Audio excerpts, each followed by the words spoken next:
د نړۍ لس زیات خطرناکه د اوبو ډیمونه چې چاودېدو سره ډېره تباهي رامنځته کوی شي. نمبر 10 هوور ډیم یو اس ای. دا ډیم په امریکا کې دی چې مخکې د بولډر ډیم په نوم یادېدو. د کانګریټ څخه جوړ شوی دا ډیم د امریکا تر ټولو لوی ډیم دی چې د کولوراډو سیند باندې جوړ شوی دی. دا ډیم د لاندې نه 356 فوټه پلن دی او د پورته نه 80 فوټه پلن دی او دا هوور ډیم 221 متره اوږدوالی لري. که دا ډیم وچاودېدو نو د کروڑونو خلکو ژوند به له خطر سره مخ شي. نمبر 9 المندرا ډیم هسپانیا. دا ډیم هم د هسپانیې تر ټولو لوی ډیم دی. دا په 1963 او 1900 کلونو په منځ کې جوړ شوی و او په دې ډیم کې چې تاسو دا اوبه ګورئ 8.8 میلیارده مکعبه اوبه دي. دا ډیم د لاندې نه نیم کیلومتره پلن دی او اوږدوالی 202 متره دی. دا ډیم د 810 میگا واټه برېښنا ورکولو ظرفیت لري. نمبر 8 جیمپینګ ډیم چین. په چین کې تقریبا 20,000 ډیمونه دي. دا ډیم هم صرف د چین نه بلکې په ټوله نړۍ کې د لوی ډیمونو څخه دی. په 4 میلیارده ډالرو جوړ شوی. د دې ډیم جګوالی 315 متره دی او اوږدوالی 588 متره دی. نمبر 9 کریبا ډیم زیمبابوې. دا ډیم په زیمباجي سیند باندې جوړ شوی. دا ډیم په 1989 کال کې پوره جوړ شو. د دې ډیم جګوالی 128 متره دی او اوږدوالی 509 متره دی.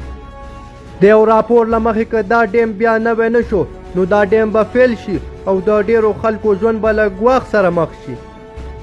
نمبر 10 موصل ډیم عراق. د دې ډیم په لیدو به دا تاسو ته هغسې نه ښکاري څنګه چې تاسو نور ډیمونه وکتل.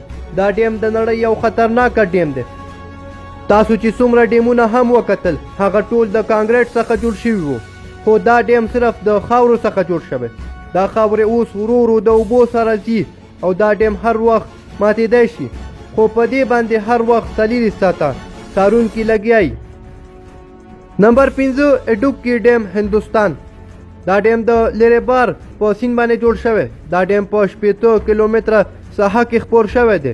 دا 680 میگا واټه برېښنا تولیدوي. د دې ډیم جګوالی 188 متره دی او 315 متره اوږدوالی لري. نمبر 3 ګورجس ډیم چین. دا ډیم د نړۍ تر ټولو لوی ډیم دی چې 2.3 کیلومتره پلن دی. دا ډیم دومره لوی دی چې ویل کېږي د دې ډیم جوړولو وروسته د ځمکې په خوځښت کې هم فرق راغلی. په 2006 کې د دې ډیم جوړولو وروسته ویل کېږي چې د دې ډیم شاوخوا ساحو باندې اثر کړی چې د دې ډیم شاوخوا زلزلې هم زیاتې راځي. دا ډیم دومره وړتیا لري چې ټول چین ته برېښنا ورکړي. نمبر 3 مونټیسیلو ډیم یو اس ای. دا ډیم د نړۍ ښایسته ډیمونو څخه یو دی چې زرګونه خلک یې لیدو ته راځي.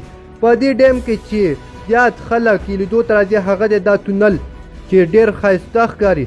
دا ډیم په 1950 کال کې جوړ شوی. دا ډیم 93 متره جګوالی لري او 312 متره اوږدوالی. نمبر 2 ګورډن ډیم استرالیا. دا ډیم د استرالیا په ګورډن سیند باندې جوړ شوی.